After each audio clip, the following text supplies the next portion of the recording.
Oh boy, where do I start with today's comic? Do I talk about how incredibly boring it was? Do I talk about why I hate the art so much? Do I talk about how the paneling started weak and somehow got progressively worse?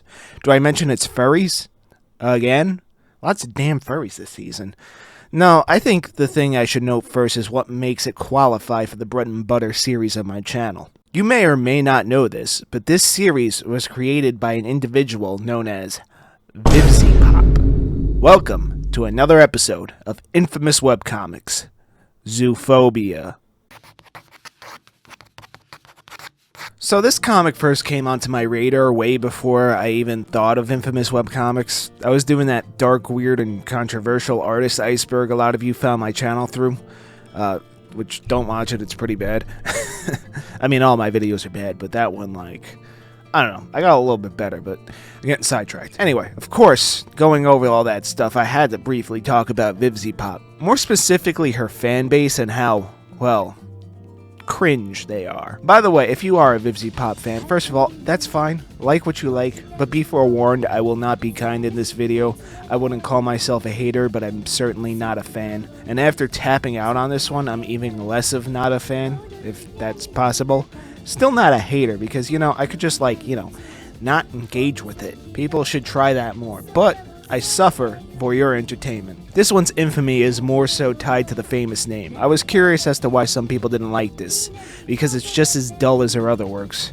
Well, admittedly, I've only seen half an episode of Has Been Hotel, which in retrospect and after last time's episode is basically a safe, edgy version of Jack. There were also accusations that this comic contained some form of bestiality or something like that. And honestly, after reading about the first 3 chapters and skimming through the visuals of the next couple, I gotta ask, Shadow, what the fuck are you talking about? That's not in here. That's some shit Vivziepop's, hater fans made up. What? No, that's not in here. No, what we have here is a comic I think I can use as a sleep aid.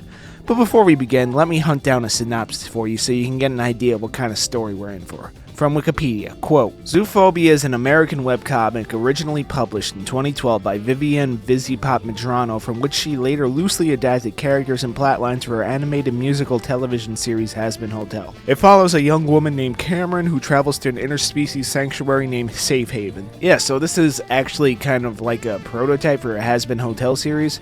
There are a few times when I was like, yo, wasn't that goat chick or whatever? Or that's that same pointy dude, right? I mean, I really couldn't tell, but I will save my grievances for Vivziepop's character design for the art review. I feel like I'm being a bit harsh, but do know I legitimately do try to take these comics completely serious. I try to separate art from artists, and in this case, more so fan base from artists. Viv's got a bit of an infamously freaky fandom. Freaky fandoms. Sounds like a great name for a new series compiling various incidents and strange individuals from notorious fandoms. Some guy should make that. That'd be interesting. Probably do his channel good. Maybe some guy named John, but I don't know. Might cost a like and subscribe. Do it now. Being facetious aside, I'm gonna already preface, I don't really like Vivziepop's art. I'm at Oda levels of, ooh, I just don't like the way that looks, But hey, they both have extremely successful franchises, so what the fuck do I know? Again, art is subjective, such is the human experience. So remember, this is just my opinion, it doesn't have to be yours. Anyway, I did say earlier that I couldn't finish it, so why is that? Well, let's get into the story review, or what I can remember of it. I literally just read it yesterday, and it's already super forgettable. And weirdly enough, it was written by Vivziepop. But my idea for a fuck counter didn't come through. We're at a whopping 1. Surprising. Anyway, let's get into it. So the main character is Cameron Walden. We see her talking to her therapist about a weird, vivid, or traumatic dream she had when she suddenly realizes she's late for a job interview. Dude, if you knew you had a job interview, why didn't you reschedule your therapy session? Whatever. Anyway, she gets in there and the HR lady gives her the old rigmarole. We have other qualified candidates and all that bullshit. But when Cameron pleads for a job, practically begging, she says, okay, but you gotta relocate for this guidance counselor position. She agrees and doesn't ask any questions when they give her a private plane ride there. I'm sorry, what? That's like a billion red flags, but I suppose I must suspend my disbelief a bit higher. Anyway, she gets on the plane and the pilot's some kind of furry. When she lands, everyone's some kind of furry, or creature, or vaguely humanoid. She freaks out, and this goes on for 20 pages. Not kidding. This depressed-looking cheetah guy explains that this is some university for furries and she's stuck in the furry world. Cameron then meets her first friend here, who I can't remember her name and I don't care to look. Editor John might put it on screen, but we'll call her Bird Chick. She's the theater teacher, and a lot of this focuses on the theater kids. Really no surprise that Vivziepop is a theater kid. I mean, like, of course. So Cameron is scared of all the furries. To be fair, I'm a little scared of furries too. I guess that's why they call it Zoophobia. Oh, that's why they call it that. We got him in. Okay, let's see if we can get the Nintendo hate in at some point. There's this plot thread about this demon kid and I think a rabbit guy fighting over some girl. There's a talent show. The rabbit guy forgets his anniversary or something. They get attacked by a vampire in a really poorly drawn fight scene. Give me a minute, we'll talk about how stiff the fight scene looked.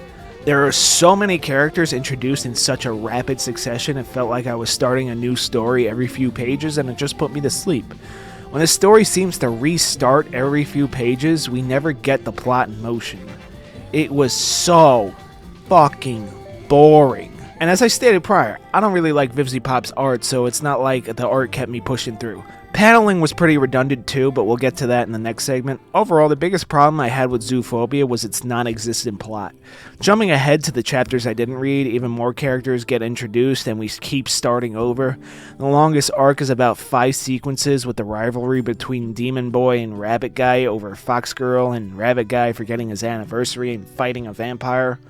Why don't I say their names? Well, I can't remember them and I literally just read this. Everything in the story is just so forgettable and dull. Character arcs barely start, and when they do, Vivziepop switches focus too rapidly to a different character. I understand that balancing a huge cast is a difficult feat. Even great stories with ensemble cast, something like A Song of Ice and Fire, struggle with this, probably why he'll never finish Winds of Winter. The key is to organize them categorically. Primary, secondary, tertiary. Primary characters are center stage, the ones whose points of view we follow. Secondary characters have a decent chunk of screen time, but they're more of a supporting role to the primary characters. Tertiary are sort of background characters, not particularly important, but more there to flesh out the world. The issue with Zoophobia is that it feels like every character is a primary character, thus making Cameron, the main character, feel like an extra in her own story. And when we keep switching perspectives like this so fast, the story never gets going and your reader falls asleep, like I did. Literally fell asleep. Didn't enjoy, not good, boring. Okay, well that's the story. It is unfinished, by the way, so I don't know. She might go back to it someday or not. It's essentially a prototype for Aspen Hotel, so anyway, now on to the art review. Oh boy, I do wonder what the reaction to this is going to be if Vivziepop's fans see this, because as I mentioned, I really don't like her art, but let me explain why. Okay, listen, before I get to stuff like character design and environment, I need to speak on fonts, word balloons, and layout design. There's no nice way to put it. It's kind of fucking shit here. Let's start with the paneling, my least harsh criticism. It's repetitive. Now what do I mean by that?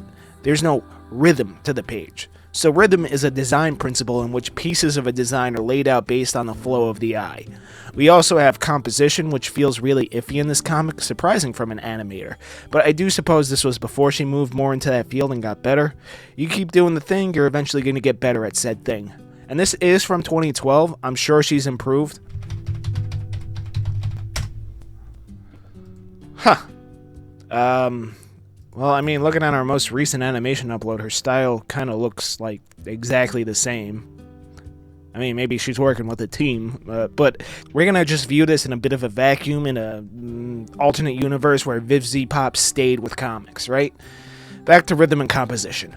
I always think of it like cuts in a movie when it comes to page design. How long does the director, that's you the artist, want you to focus on one shot? How do we frame this shot? Do we have a boring 3/4 view of the characters and 6 symmetrical square panels back and forth? Or do we make it more interesting? Maybe we can do a shot with like a long panel cutting down the side and like an overhead shot of the characters. Maybe we can put a thin transitional panel of the character giving this antagonist a nasty look in between. This one should be a wider shot to emphasize negative space and a larger panel. You know what I mean? It really doesn't feel like any of that's here. It's legible and the characters do read the same across the page, but I found the layout bland. Also, she opted to use handwriting instead of a font, or maybe a font based on handwriting. That makes the bubbles sometimes hard to read. Legibility reigns supreme over style when it comes to typographic layout. Not to mention she decided to color code them, which is fine with lighter colors, but there are differences in the shade of the balloon and the text, but with darker colors sometimes it's hard to read, and the last thing you want in a comic is text that is hard to read. The balloons are also hand-drawn, which are okay, I guess. I mean, a few times I did end up reading them out of order though, so, be careful when you do that. As for character design, oh boy, here we go. I just don't like the way it looks. It's kind of hard to explain. It's something like One Piece. The character designs just really put me off. Everyone feels fluid and stiff at the same time. The way the shoulders reach the scalp when characters are shrugging makes me a bit uncomfy, bro. Something about that. There's some of that, same face syndrome when everyone has this kind of bootleg Dreamsworks expression pack tied to their character animations. I know it's not animated, but if it was, that's what it would look like. The environments, when they exist, are pretty okay. They kind of have a loose expressiveness that you'd see more in a kid's cartoon.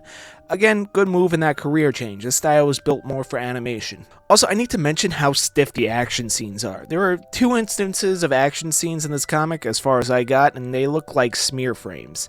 Vivziepop had animation brain on when she was working on this. For those of you that don't know, smear frames are the in-between frames usually used during action scenes to make things look more fluid and smooth. They work amazingly in animation, but comics are still images. They need to be more picturesque and less fluid. They don't move, and I understand that Viv was trying to give the illusion of movement on a still page, but again, she had animation brain on when drawing this. You need to put on comic brain when working on comics, So the first action scene that I got to is the Fox girl practicing fencing, and it's fine. It's brief, like 2 pages. It's more about her being pissed off that the rabbit guy forgot their anniversary, so I won't hold it against her. But the vampire versus rabbit guy scene feels like frames in an animation rather than a sequence of fisticuffs. There's also a generous helping of motion blur that it looks fucking awful. I'm sorry, but don't put motion blur in your comics. Don't blur anything in your comics. Maybe the background, but even then, use it really sparingly. Blur looks bad, okay? Now, in animation, it would look good. In comics, use action lines. It's comics, not animation. Again, she was clearly always meant to be an animator, and I'm glad she went after it. And I do think I might be being a bit too harsh in this segment, so I do just want to add, I got nothing against Vivziepop, I'm just not a fan of her work. I only really added this one to the list due to its ties to a famous creator and a rather notoriously freaky fandom. Freaky fandom. Yeah, I gotta do that series. That's a good idea. But truly, nothing but respect for Vivziepop despite me critiquing this work. I always tried to do these seriously. Her accolades are admirable, and I hope she keeps pumping out content for the people that love it. If you enjoy it, enjoy it. Don't let me get in your way. So let's sum up this review with some praises and pain points. Okay, so let's run this list of pros and cons, so if you, dear viewer, decide to give it a read, you got a bit of an idea of what you're getting yourself into. So let's start with the praises. First praise. The characters are legible and read the same throughout the page. There's never a spot where they feel off-model or hard to read. This is an issue you come across with lesser developed comic artists, but consistency in characters is like one of the golden rules of animation, so, of course, Vivziepop pulls through here. Second praise. There are no typos, despite this being nearly 300 pages worth of content. I forgot to mention this earlier, but the archive I pulled this from noted that there might be somewhere around 10 to 20 pages missing. I didn't feel lost at any point, so maybe it was the next chunk of the last chapter. Grammatically speaking, the structure is fine, but there is a single use of the shorthand for the word known as prolly, which pisses me off because I've seen it a few times, especially in poorly localized anime, and literally fucking nobody ever fucking says that. Just say probably. Ooh, this just turned into a modern Vivziepop script, excuse me. But yeah, no typos. That's a praise. Praise 3. The colors are actually quite nice. Everything has a vibrant and whimsical color palette to it. It really does feel like you're whisked away into this fantasy world with how vivid the hues are, and the art does improve as it goes on, adding more details and more defined highlights and shadows. So, the colors are nice. Praise number 4. This is essentially an isekai story, but it isn't a generic one. The twist is that the world Cameron gets isekai'd into is full of furries, so I guess it's technically a horror story. Well, it is called Zoophobia. Oh my god, corny, lame, boo, tomato. Jokes aside, it is a bit of a unique take on the genre. Praise number 5. It's not that long, seemingly abandoned and unfinished, but it is an interesting footnote in Vivziepop's body of work. A lot of ideas and character concepts were taken and restructured to make her extremely successful series Hazbin Hotel, so gotta give props where it's due. But as for myself, who didn't really vibe with it, I'm glad I didn't spend too much time here. As for the pain point number 1, the paneling is really dull, like extremely sanitized and flat. There is no interesting sequencing in terms of page design. I already went over this during the art review, but cool paneling can breathe life into an otherwise bland scene, but there doesn't seem to be an attempt at enhancing the layouts throughout the entire story. Pain point number 2, same face syndrome. Granted, this is an issue that a lot of artists have, and there are workarounds and even instances of using it to their advantage, but everyone has the same sort of shape language to them, this like pointy chin and puffy cheek with these angular eyes and noodly bodies. This just might tie back into my I just don't like the way it looks and I don't know why feeling I have with certain artists, stuff like Oda, Vivziepop, and even Ilya Kushinov. It's just either like, or, ew, I don't like that. I don't know, it just might be a me thing, alright? It's probably a me thing. Pain point number 3, environments when present are done in very vivid colors and make the story feel like the isekai it is, a fish out of story water with a strange new fantasy land. But they're pretty inconsistent. There can be entire sequences of multiple pages where we barely see backgrounds and even background elements. Unless there's some kind of artistic or narrative reasoning, a good rule of thumb is to have at least one panel minimum with a background to keep in the reader's mind of where this is taking place. The background work is not bad, it's just inconsistent. Pain point number 4. Obviously, I need to reiterate the excessive perspective hopping. This story feels like it has no main character. Cameron Walden, who this story is introduced through and who we follow seemingly the most throughout this collection of chapters, feels like a background character in her own story. Multiple point of views in a story really work the best when you categorize your characters from most important to least important, and it felt like everyone was fighting to be the main character, so I didn't really know who was the protagonist here. Pain point number 5, well, it's unfinished. Despite essentially being the prototype for the wildly successful Hazbin Hotel, Zoophobia was practically scrapped in the process despite Vivziepop's fanbase wanting more. It's doubtful if she'll ever return to it since, once again, this was basically Hazbin Hotel before Hazbin Hotel. I mean, she did do a few shorts just looking at her YouTube channel, so it's not like she totally gave up on it, but I don't think the comic's continuing anytime soon. Jumping ahead toward the end, we do even go to hell, so, you know, I suppose if you've read and enjoyed this one, you know, go watch Hazbin Hotel. This is sort of the pilot, I guess, the test pilot. They do say fuck a lot in that show, so I guess Zoophobia is like a more PG version of Hazbin Hotel. Anyway, before I give my closing statements, why don't we try to hunt down some reviews to see what other people thought of it? So it was actually kinda difficult to find many reviews not in video form for this comic. Surprising considering how well known Vivziepop is. But I pulled a few from various sites, each with their own sort of preconceived notion. Obviously Reddit, literally the Zoophobia Reddit, and the only place where I can see her fans reviewing it, is super positive. The Bad Webcomics Wiki as well. The Bad Webcomics Wiki. And TV Tropes, usually my go-to, that's a nice spread of good and bad, actually only has one review, so let's start with that one. Dylan. Who are the 5 best rappers of all time? Think about it. Dylan, and Dylan. Because I spit hot fire. Dylan MC12. Dylan. Dylan MC12 says, Zoophobia is a beautifully drawn, funny, charming, and simple comic, albeit at first glance. All of the characters, there are a few, are all varied in both personality and design, and none of them are boring in any way. Not relatable, but they're fun to watch and see interact. The sheer amount of expressiveness in their facial emotions and subtle cues are probably the art's strongest aspect, while not resorting to cheap tricks like cheeky mouth and more anime tropes that get overused. The story is simple but well done. It mostly serves as a vehicle for the characters to do funny things, and it works. It doesn't need to be especially story heavy, but it's fine that way. All in all, a wonderful comic. I'd disagree on that, but that's just my opinion. So let's see what the Bad Webcomics Wiki has to say. I'm not a fan of your webcomic, Viv. I actually think it's boring and kind of terrible. The most personality any character has is on their character bio page. The story is half-baked and not terribly interesting. I doubt anyone would really have cared if not for the animated music video. So in conclusion, I don't think you should do anything with it. That's actually my advice. Do nothing with it. Stick to animation. Update: this webcomic has been on indefinite hold for over a year and a half, and the author has indicated that she has other projects she wants to do instead. Hope they work out better than this webcomic has done. Second update: it's been 4 years and no strips. No webcomic revives after such a long hiatus, so we can declare it finito. Third update: the webcomic is gone from the internet. The author has our other projects to deal with anyway. Yeah, so that one's a little bit closer to my actual sentiment, maybe a bit harsher. Glad she moved on to focus on animation. It really was her true calling. But let's see what an actual fan has to say. Bobby200 says, "It's been a minute since I read it, but from what I remember, it was simultaneously overambitious and not fully formed. It's clear Viv wanted this to be a huge story with a massive cast that covered a lot of themes and tones and genres, and that can work, but it takes a decade to execute it in most cases. As a first-time comic artist, it would have benefited her to just pick a character to have as a protagonist and then go from there, instead of trying to make everyone a protagonist and focusing on everything ever.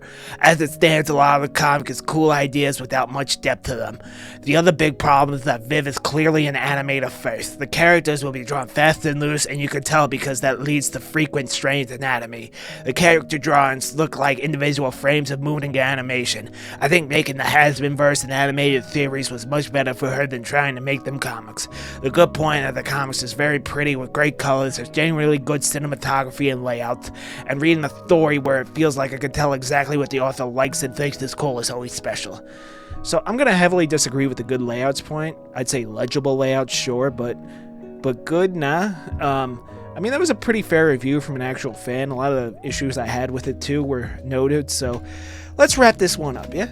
Overall, Zoophobia was a slog to get through. So much so, I tapped out of this short, unfinished collection of chapters. The characters are constantly fighting for screen time, even the main character, which makes him feel severely underdeveloped and lacking in personality. There's barely a plot due to the constant perspective hopping, which can be done. Shit, I do it in my own comic. But time spent with important characters cannot be allotted to like 4 to 6 pages. Like, give them a whole ass chapter, or like half a chapter at least. The artwork is Vivziepop, so if you don't like her style like me, you're probably not going to like this comic. If you do like her stuff though, hey, give it a shot. See essentially the prototype for Has Been Hotel. Me?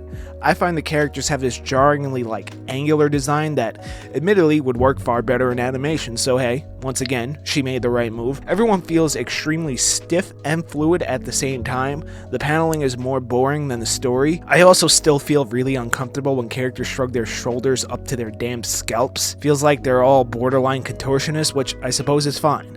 In animation. Once again. For the last time, she did make the right career change. This is not the worst thing I've ever read. No, I'd say in terms of content, Bench Tales still holds that crown. In terms of characters, Moon Over June is undefeated.